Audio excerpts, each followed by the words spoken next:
Sziasztok, mint azt láthatjátok, ma is innen a füredi kempingből jelentkezem.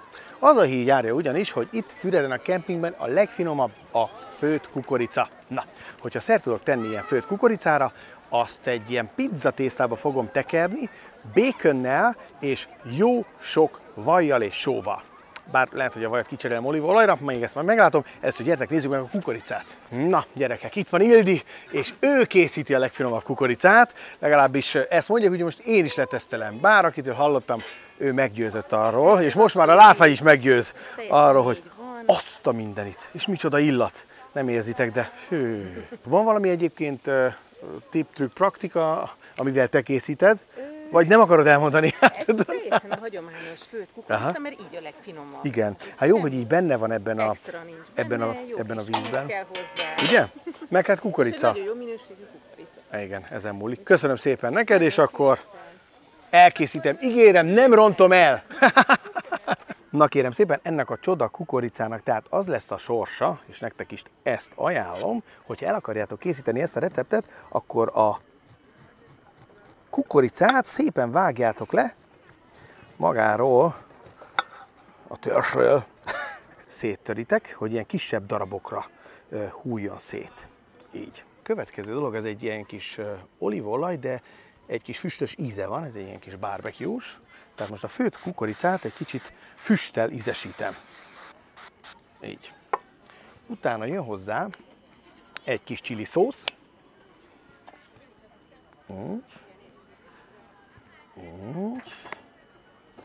Ha ez megvan, akkor jöhet hozzá még egy kis jalapeno paprika szósz. Tudjátok, ez az a szószom, amit mindenre érdemes pakolni, mert nem nagyon csíp, nagyon kellemes.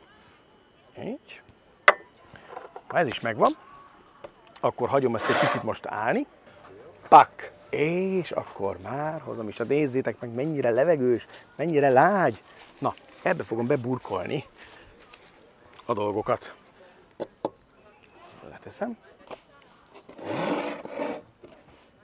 Na, és akkor most jön a lényeg, hogy az így beérlelte kukorica darabokat szépen így össze hozom, így összekeverem. Jó? Fogom a békönt, és alulra szépen lehelyezem. Az a lényeg, hogy ez már egy kisütött békön, amiből nem fog kisülni a zsír, és így nem áztatja majd el a tésztát. Viszont, hogy ez a füstös, kellemes kis húsos íz is meglegyen, ezt teszem alulra. Most az egészet zutty rátesszük. Így. Most fogom, és az egészet elkezdem kicsit így fölhúzogatni, így, és rágöngyölöm ide. Utána fogom, és szépen eltekergetem, óvatosan átnyúlok, kicsit megemelkedem, így, hagyom, hogy ilyen levegős maradjon, és így teszem be a kemencébe. Azaz. És már visszük is. És ez az. Tadám! Jó, hát kicsi a hely. Így. Kell idő, amíg ugye összeolvad. Hát ennek a teteje hólyagosan fekete lesz. Azért, mert ugye hát itt azért van tömeg. Áj, de jó, most a jó. Amit itt láttok, hát kicsit elégettem, nem baj. Az voltak éppen a mai receptemben szereplő főételnek a körete. Ez a köret.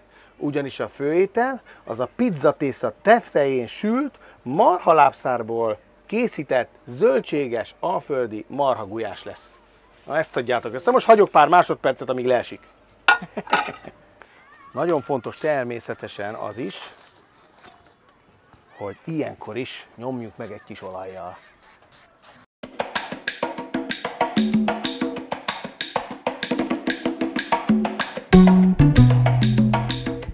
Ígértem még egy variációt, amikor is ugye szintén a bacon kerül alulra, egy sorban csak, és erre fog rákerülni a kukorica.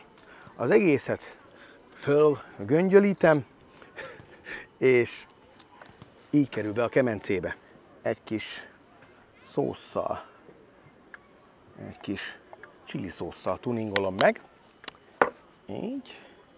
És akkor ilyenkor kell a kézügyesség, mert kicsit kihúzod, és úgy van, hogy még mielőtt rátennéd, ugye a két oldalát föl kell hajtani, csak nem fog ott maradni.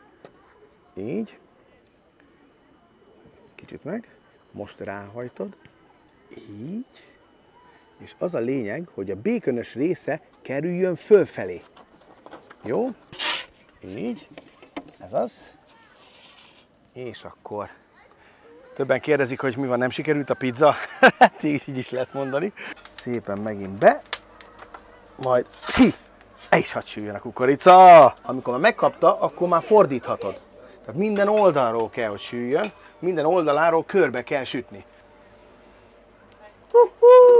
Hát igen, ennek a tetejét azért ilyen feketére nem kell sütni, de mivel ez most egy ilyen kísérlet volt, hát nem engedhettem meg magamnak, hogy ne süljön meg, mert így az igazi, de hát majd a tesztelésnél kiderül. Jó. És akkor amíg ez itt egy kicsit meghűl, addig akkor előkészítem az igazi mai fogást, ezzel a kis alföldi gulyással töltött, vagy feltétezett pizzát. A pörkölt egyébként, illetve a gulyás az itt van bent, a hűtőben. Így néz ki, hát semmi, hát egy leadagolt klasszikus gulyás, ami ki van hűtve. Azért fontos, hogy hideg legyen, mert ugye a kemencében fog majd megmelegedni, viszont ezt nem itt fogom elkészíteni, hanem benne a kocsiban. Na gyerekek, akkor jöjjön, ami még nem volt. Azért tettem ilyen sok cuccot alá, hogy ne tapadjon, mert hogy ugye a súly az igen nagy lesz. Itt van a lehűtött kis pöri, ott a lábszárdarabok, a zöldségek. Próbálom egy kicsit így szétszedni. Ezt igazából nagyon nehéz megsütni így, mert a tészta általában ki szokott szakadni. Oliva, hogy megy ez a gulyáshoz? Sehogy, de a pizzára kell. Jó. És akkor most jön egy kis betét. Na gyerekek, jöjjön akkor a dolog. Így, kicsit még így kihúzzuk. Így. Ez az.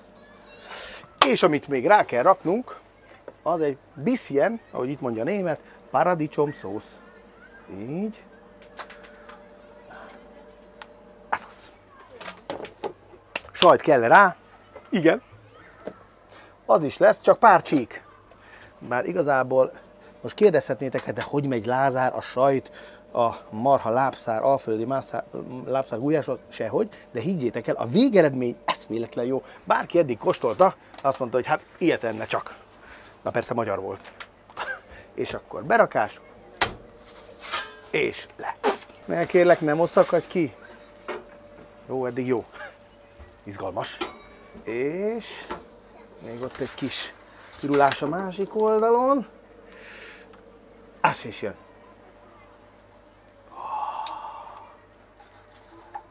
Oda nézzetek, gyerekek! Hát sikerült a mutatvány. Hát itt van a pöris pizza, illetve hát gulyásos.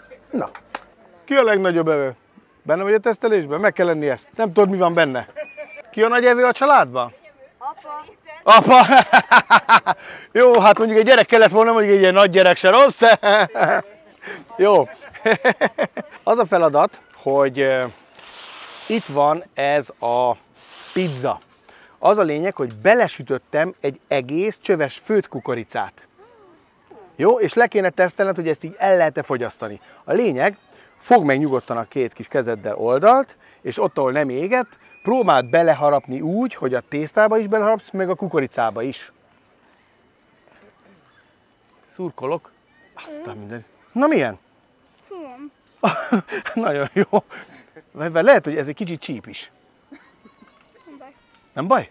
Hát azt te vagy az én emberem. Jó, kóstold meg a kukoricát, mert azt mondják, hogy ez a kukorica itt a Balaton a legjobb főtt kukorica. Még lehet, én csak elrontottam ezzel, de milyen ez a pizzatésztában sült kukorica? Finom. Finom? Na, hát akkor tessék, megnyerted. Ez már tiéd. Jó? Na, akkor ki jelentkezik erre? Így. Azt nézd. Hoppá! Hát az is csak sikerült. Na, egy ilyet kimar el. Nem is kell érte fizetni. Csak ha nem ízlik. Na, megkóstolod? Maxi? Na? Hát akkor apádnak adom. Tessék, kellemes szósz van benne. Csak kíváncsiak vagyok, mit szólsz hozzá. Nagyvérű. Jó, hát akkor a kedvesednek is adom a másik felé, gyere. Így. Köszönöm szépen. Na, ennek ellenére se kóstoljátok meg? Na jó. Kérek egy önként jelentkezőt, aki feláldozza magát, hogy megkóstolja. Gyere, kisfiam, közelebb. Úgy. Így. Na tessék, ez az. Az mi? Az egy kis fűszeres szósz. Azt majd külön kóstold meg hozzá még, jó? Hát is, ha nem jó, azért ne köszönje meg fölöslegesen. Milyen? Nem. Finom azt mondja. Jó, akkor itt van ez a darabka is, ezt is edd hozzá csak? Kukorica. Azaz. Ez bacon. Arnus, milyen? Jó. Ez az, ez a beszéd. Jó, a következő, amit le kell tesztelni, nagyon szívesen, egészségedre, az a gulyásos pizza. Ezen meg alföldi marha gulyás van. Valami nagy étki urat, ott a kék, jöjjön. Igen. Nem azért mondtam, csak hogy ezt azért pizza, mit gulás. Ja. Ezt most ollóval vágom, így. Pizza, mit gulás. Ein bisschen Käse. Így, és akkor így. Dankeschön. Bitteschön. Test. Aha. Rindgulás. Ja. Gulási pizza. Na, tessék, bejött a sztori. Nagyon jó. Akkor még kikér? Azt van a következő jelentkező. Nagyon beindultunk. Jó. Nem baj, ez az, gyertek. Itt el leszünk. Mondjuk bevétel nem lesz, de tessék. Szívből jön.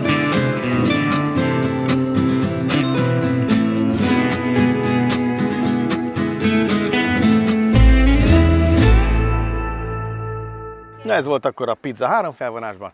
Találkozunk legközelebb, sziasztok!